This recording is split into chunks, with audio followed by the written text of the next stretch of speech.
It all begins in stillness. In the still moment, a place is opened for you to be. Here. There is only here.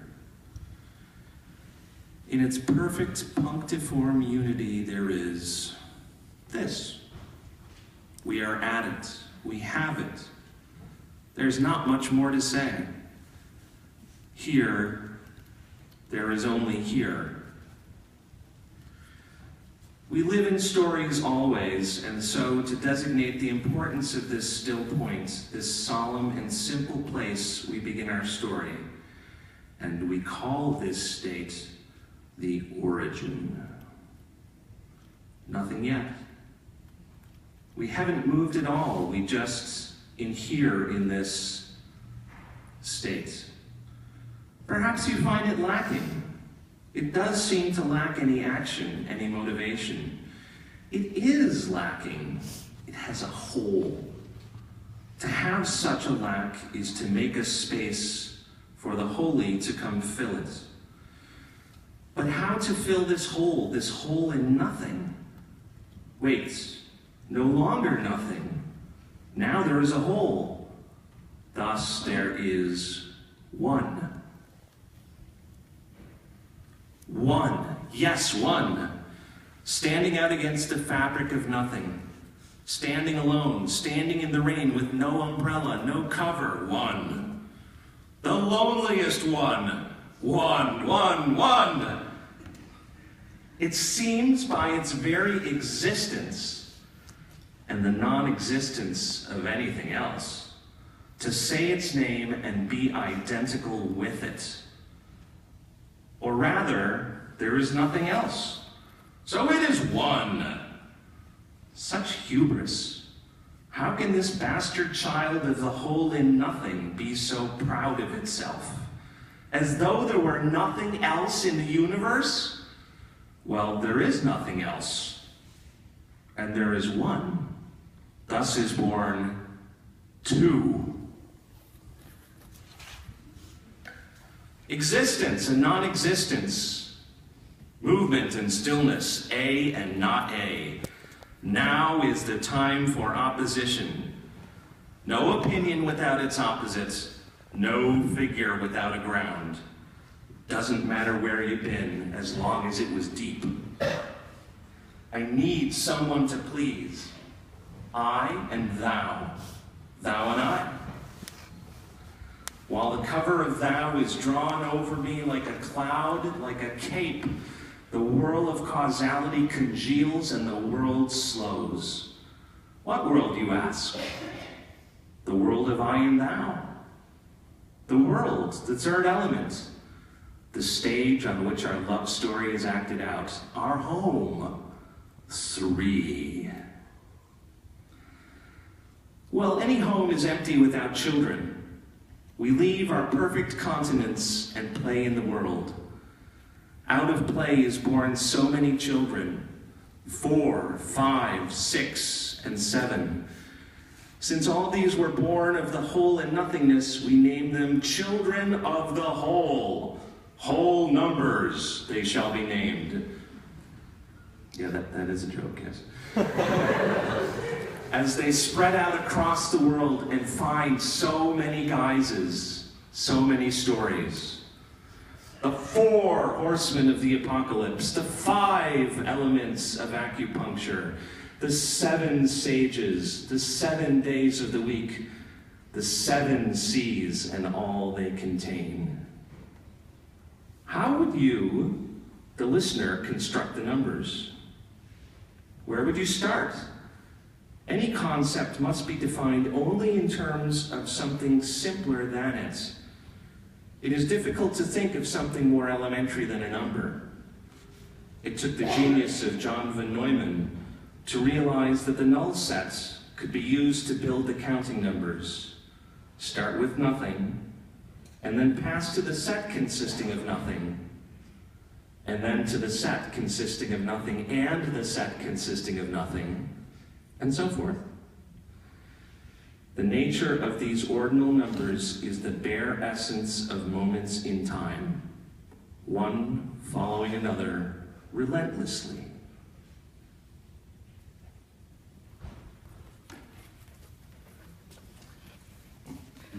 Thank you. Thanks.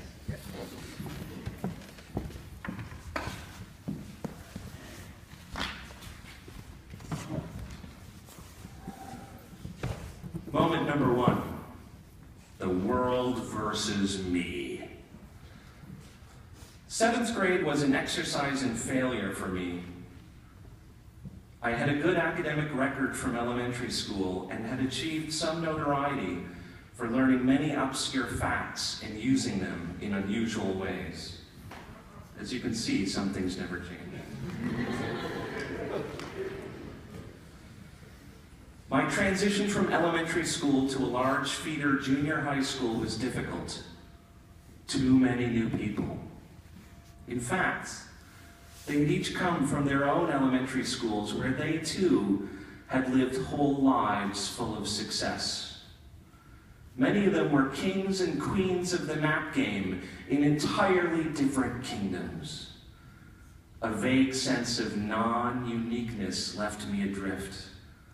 Just another blank particle in a swarm of careening particles, moving and moved by the external forces of school authorities and performing to garner the approval of teachers, and I would have none of it. I opted out, retreated into my own shell, and peopled my own universe with imaginary characters and scenery. I was Cole, ruler of far-off Atlantis, and the charade that occurred in Sweet Home Junior High had little meaning for me. Of course, life moves in its own currents, and heaven, as Lao Tzu says, treats us all as straw dogs. For me, refusing to solve for X meant being dropped from accelerated algebra. I suppose my teacher was put off by all the little daggers and Viking helmets I drew in the margins of my work as well. In any event, my punishment was to be cast from the paradise of algebra class into the hell of the regular track. History and English were the only coursework I flourished in.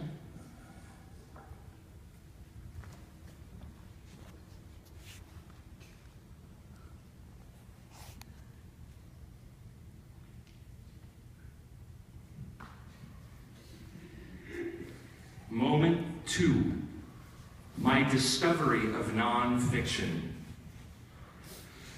Well, it wasn't really a discovery so much as an edict. My parents, I am sure, began to imagine their son dressed in a Viking costume and living in the basement with his comic book collection. To tell the truth, for many years into my professional life, this was still my fallback strategy, should I get fired from teaching.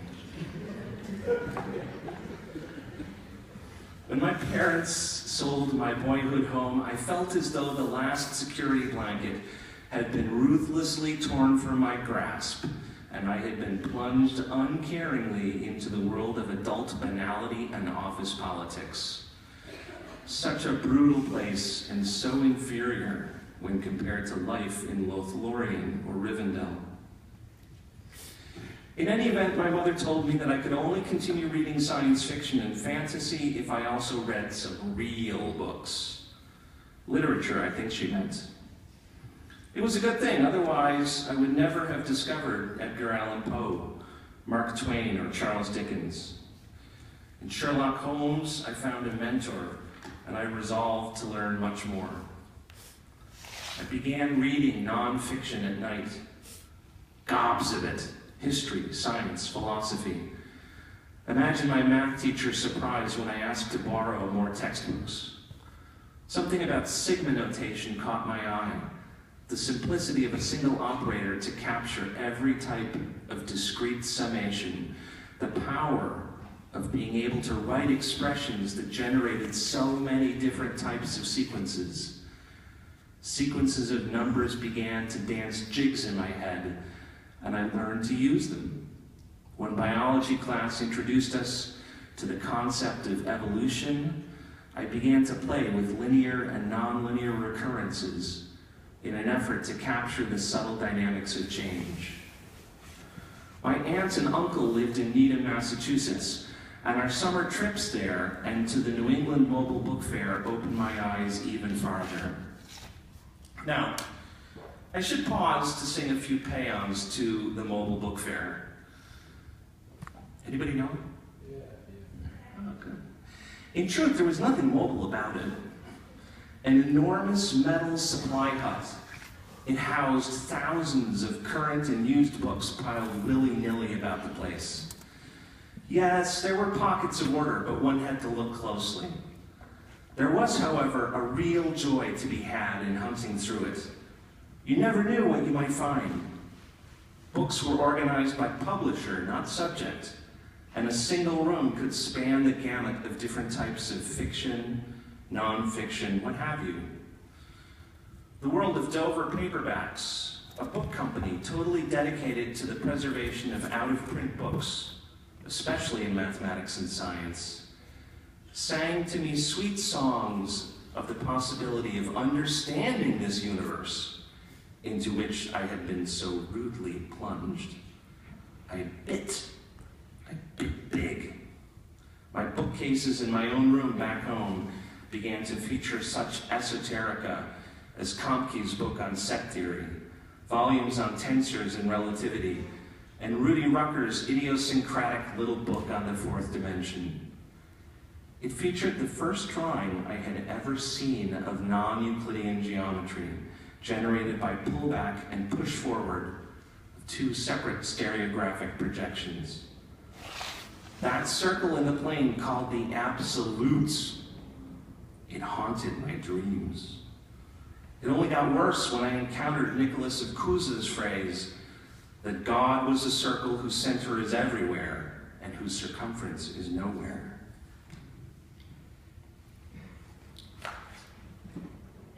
Moment 3. English class leads me to a new quest. His name was Donald Rydell, and he taught something different than most other teachers. AP English, 12th grade, and I found myself amidst a select group of 15. We had been recommended by our previous teachers, and we had no idea what we were in for. The year started off in a fairly standard pattern. Mr. Rydell assigned poetry. We read it and discussed it the next day or two. After a month or so of this, he stopped us in our metaphorical tracks and told us that things would be different from now on. He gave us a sheet with a long list of titles of plays and novels. Each of us were to pick just one from the list, and then the shock. We were to read it. We were to teach it to the rest of the class. We were to assign a paper topic, collect them from our fellow students, and grade them. We were in charge. Playboy of the Western World, Macbeth, A Streetcar Named Desire, The Stranger, A Doll's House, Death of a Salesman, Oedipus Rex, The Glass Menagerie, Cyrano de Bergerac, Lysistrata, Of Mice and Men, Uncle Vanya, and of course, War and Peace. Mr. Rydell believed very strongly in the power of conversation to enliven the mind, and for the rest of that year we lived within a maelstrom of ideas. We debated things endlessly, in class, and in the hallways, in gym class, and sometimes in the evenings. We became like lawyers, like sharks, always sensing blood in the waters. Who was Christy Maughan supposed to represent? How could Camus possibly find freedom in the hopelessness of existentialism? How did the actions of those women in Lysistrata demonstrate the reversal of fortunes for the men of those Greek city-states of long ago, and on and on? It was as though a charge had been lit inside me, and I suddenly saw that learning was not just about memorizing facts. I slept in the arms of deep hidden meaning, and I was its foremost disciple. I began to see a way to live within that larger meaning. The pursuit of truth was tattooed on the bottoms of my feet, and I would walk in its ways as my new religion. Moment 4, math revisited. The presence of my name outside the mathematics department granted me a return to more erudite studies in that field. A string of perfect scores on New York State Regents exams alerted the math department chair to my existence, although he couldn't seem to understand how I had spent my high school career so far in what he called the math of street urchins. Offered this choice, I chose to take an elective course on matrix algebra and group theory.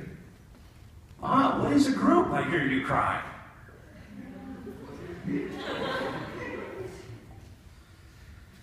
Consider the circle and the square. That's just a square. You'll have to imagine the circle. Which is more symmetric?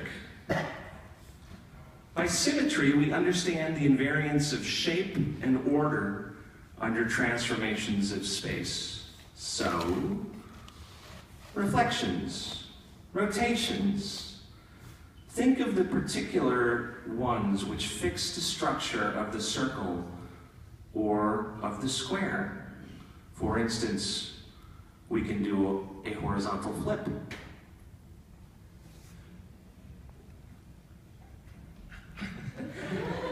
We can do a vertical flip. And we can do 180-degree rotations. That was another flip, but that's okay. If you start to play with these enough, you start to notice that something's going on. For instance, if we do 2 diagonal flips. Can we do it? Yeah. One, and then about the other diagonal. Oh, well, that brought us back to the start. So now, the other corner. Good. Then we recognize, in fact, that we get something that is 180-degree rotation. Does this work? Is this really true? So, right, red, blue, yellow, orange. Are you with me? Okay. So 180-degree rotation would be like this. Boom, boom. Right? Yellow, orange, red, blue. Okay. Now my daughter Emma, with my assistance, is going to do 2 diagonal flips. This is an amazing trick. Okay. You hold that one up there. Can you get it? Right? 1. Now we switch to this. 2. Did it work?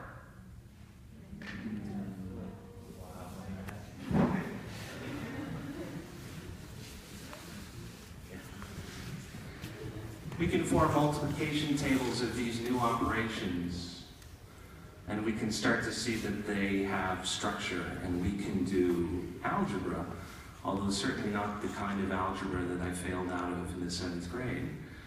A non-commutative type of algebra arises. If we denote these structure-preserving operations by letters and think of multiplication as one following one by another, we come to construct an algebraic entity that is associative and has an identity element, and inverse operations for each such element. The closed set with these properties forms a group. Groups allow us to quantize, in some way, symmetry. The square has 8 distinct symmetry operations, whilst the circle has infinitely many. Categorizing groups allows us to find all types of symmetries that were, or are, or ever shall be. The idea is simple and yet far-reaching. Emmy Noether showed that every physical system has symmetries of a general sort, and to each such symmetry is associated a conservation law. Molecular symmetry determines so many characteristics of the materials those molecules comprise. Every bound state, Every oscillation of some basic energy is described by the presence of a group of some kind.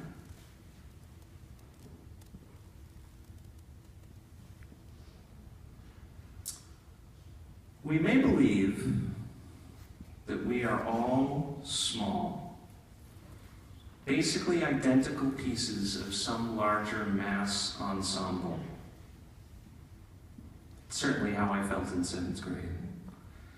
Even if this is true, each small piece contributes by supporting the larger symmetry group defined for all of us. One piece out of place and that symmetry is broken. The information structure of the universe decreases. At my 30th high school reunion, I was thunderously greeted by my friend Ben Boyer. Ben is a fabulous musician, a saxophonist, and music teacher in one of Buffalo's toughest inner-city schools. His students revere him for the roles, personal and musical, that he plays in their lives. "Man, you saved me!" He greeted me with a bear hug and these words. "What are you talking about, Ben?" I asked. "You don't remember? You tutored me for a week so I could pass the Regents 3 exam. I never would have graduated if not for you." It gradually came back to me. But as it did, I found myself wondering if this whole arc of my life was so easily described. I never imagined I would find myself teaching math, let alone in such a setting as this. My parents were not teachers. I myself had been hoping for that basement apartment in my parents' house, remember? How did it happen? It seemed at every step of the way like it had been one happenstance after another. And yet, I think of Mr. Rydell. I think of that flame for learning that he ignited in me. All those strange dodges and turns in my own high school career. I still can't quite put it all together. And yet here I am. All these moments, one following another in such a simple sequence. What is it built from? Only the nothingness and silence that was there at the beginning. Thanks for listening.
Thank you, Mr. Ibbotson.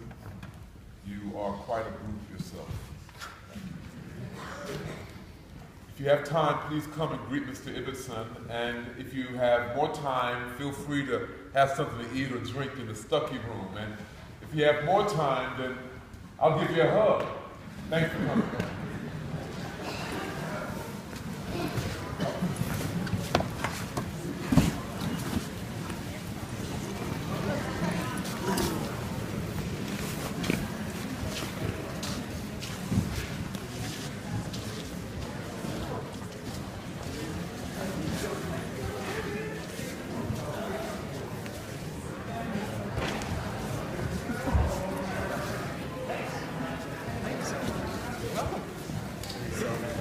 Hey,